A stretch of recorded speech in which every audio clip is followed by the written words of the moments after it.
Une entreprise de biotechnologie du nom de Colossal vient de faire une annonce des plus étonnantes. Elle affirme avoir ramené à la vie un loup géant après son extinction. Mais est-ce vraiment ce qu'ils ont accompli? Ce qu'ils ont réalisé est bien plus singulier, et peut-être d'une portée encore plus décisive. Leur équipe a conçu un prédateur inédit, ni un clone, ni une réplique, mais une espèce nouvelle.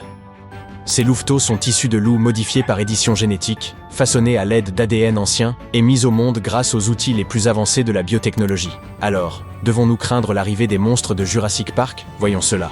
Le direwolf, ou Canidyrus, était un prédateur massif et robuste qui arpentait jadis les plaines d'Amérique du Nord.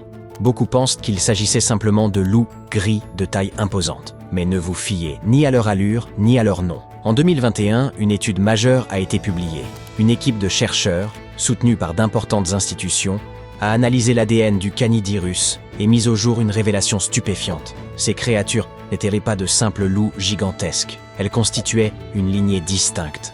Sur le plan génétique, les direwolves ont divergé des loups modernes il y a environ 6 millions d'années. À titre de comparaison, l'humain et le chimpanzé ont suivi des voies évolutives distinctes il y a 6 à 7 millions d'années. Direwolves et loups gris sont donc aussi éloignés l'un de l'autre que nous le sommes des chimpanzés. Leur ressemblance s'explique par ce que l'on appelle l'évolution convergente, un processus par lequel deux espèces développent des traits similaires en réponse à des milieux analogues. Songez aux requins et aux dauphins, profils effilés, mode de chasse marin, mais espèces fondamentalement distinctes.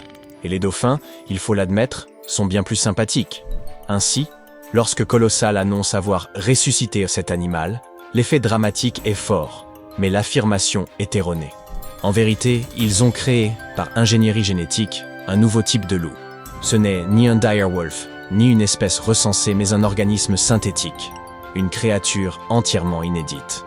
Et cela représente un bouleversement colossal, aussi fascinant qu'inquiétant. L'entreprise a pris pour base le loup gris, dont elle a modifié le génome en y incorporant de l'ADN extrait de restes de Canidyrus. Une démarche audacieuse, car, comme nous l'avons évoqué, ces deux créatures ne partagent pas une parenté directe.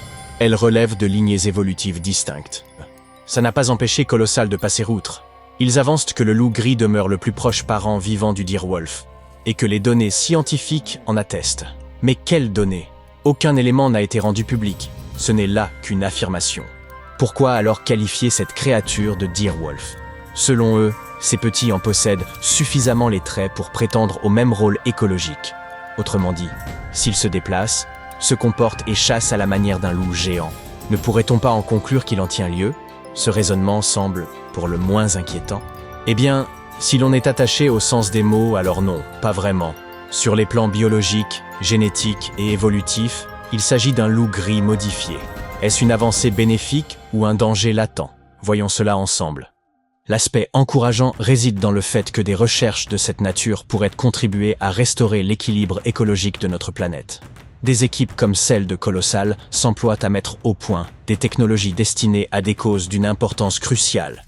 Nous n'y prêtons guère attention au quotidien, mais la disparition silencieuse des espèces est constante. Les scientifiques estiment qu'à l'heure actuelle, plus d'1 million seraient en péril. La perte d'une espèce dans un écosystème, surtout lorsque l'homme en est responsable, revient à ôter un bloc dans une tour de Jenga. Au-delà d'un certain point, l'ensemble vacille. Mais Colossal soutient que si l'on ne peut restituer exactement le bloc d'origine, il est peut-être possible d'en façonner un autre, suffisamment semblable pour préserver l'équilibre général. Ils se sont également penchés sur le clonage d'hybrides de loups, roux et de coyotes, dans l'espoir de réintroduire ces animaux dans les écosystèmes américains où les loups roux prospéraient jadis. Les outils mis au point dans le cadre de ces recherches pourraient-ils s'avérer précieux pour la sauvegarde d'espèces menacées. Et l'un des aspects les plus sidérants de ce projet est sans doute la découverte d'un ADN de direwolf encore exploitable par les chercheurs de Colossal, un exploit remarquable en soi. Il existe de nombreux fossiles de direwolf, en particulier dans les fosses goudronneuses de La Brea. Mais évitez d'y plonger le pied. Le problème est que ces fossiles, imprégnés de goudron, contiennent en général un ADN trop dégradé pour être utile. Pourtant, l'équipe est parvenue à mettre la main sur des ossements vieux de plus de 12 000 ans, suffisamment bien conservés pour servir de base à l'élaboration d'un génome de loup géant. Ce n'est pas encore une séquence complète, mais un schéma de référence. Même en mettant de côté l'idée d'une nouvelle espèce, Cette avancée demeure majeure, car elle ouvre la voie à une compréhension plus approfondie de ce loup disparu. Nous sommes peut-être sur le point d'en apprendre davantage à son sujet que jamais auparavant.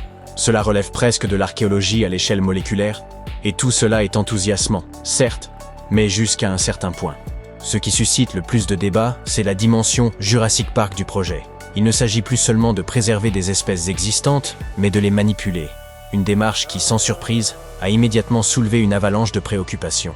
Des voix s'élèvent, tant parmi le public que dans la communauté scientifique, et la controverse ne cesse d'enfler. Autre difficulté, la complexité réelle des écosystèmes, qui ne saurait se réduire à une simple tour de Jenga. Ils sont composés d'un enchevêtrement ininterrompu d'éléments interdépendants, évoluant sans cesse, et ce par millions.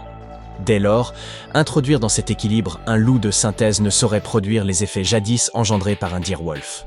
Les temps ont changé, l'écosystème s'est transformé, et la disparition de l'espèce a été comblée par la nature. Réintroduire aujourd'hui ces nouveaux louveteaux pourrait bien être plus déstabilisant qu'autre chose. C'est pourquoi ces nouveaux loups ne seront pas relâchés dans la nature. Ils ne chasseront ni le bison, ni ne sillonneront les anciennes prairies. Ce monde a depuis longtemps disparu, tout comme leur proie et l'écosystème qui les soutenait. Leur avenir se limite désormais au laboratoire. Mais si un jour, nous commençons à introduire nos propres créatures dans la nature, que se passera-t-il lorsque les écosystèmes commenceront à dépendre d'espèces artificielles pour subsister? Comme on le répète souvent, il est presque impossible de se tirer d'une impasse par la seule science lorsque cette impasse est le fruit de notre propre conduite.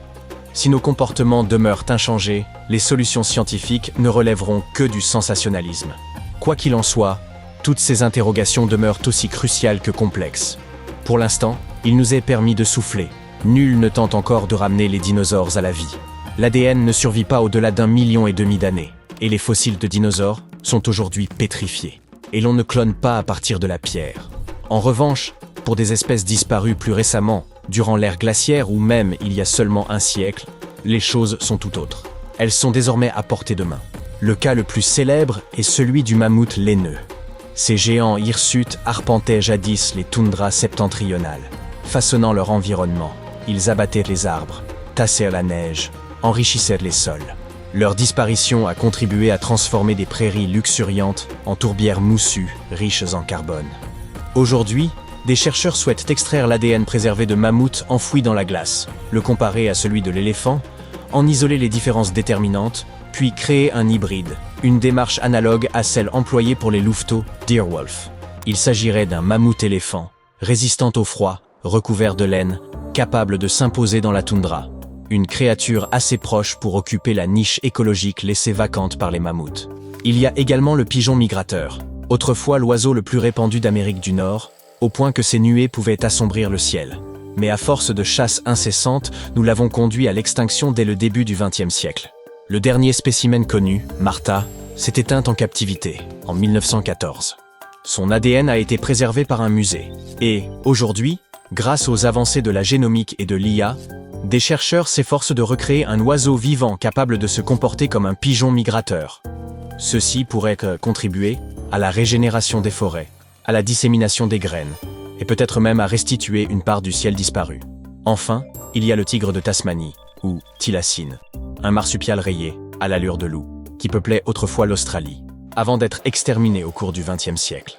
Son ADN est abondamment disponible. Les musées ont collecté des peaux de thylacine, des fossiles, et même des spécimens juvéniles conservés.